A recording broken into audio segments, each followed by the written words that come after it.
জুমার দিন যে সুবহানাল্লাহিল আযীম ওয়া বিহামদিহি 100 বার পড়বে, সূর্য ডুবা পর্যন্ত সুযোগ আছে।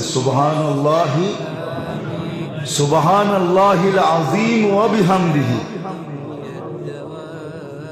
সুবহানাল্লাহিল আযীম মনে থাকবো, সে 1 লক্ষ নেকি পাবে, তার মা বাবা 12,000 করে পাবে। কিতাবে লেখা আছে, এক ছেলে পড়তো, কিছুদিন পরে মা স্বপ্নে দেখছে, মা বলতেছে, বেটা তুই যে পড়তেছিলি প্রত্যেক জুমায়, আর আমি 12,000 করে পাইতেছিলাম, আজকে পুরা হয়ে গেছে, এই জন্য আল্লাহ আমাকে আযাব থেকে খালাসি দিয়ে দিয়েছে।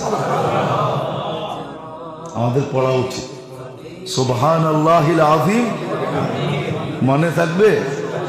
হ্যাঁ না মনে হয় ভুলে যাবেন, লেখা রেখেন সুবহানাল্লাহিল আযীম ওয়া বিহামদিহি 100 বার। বেশি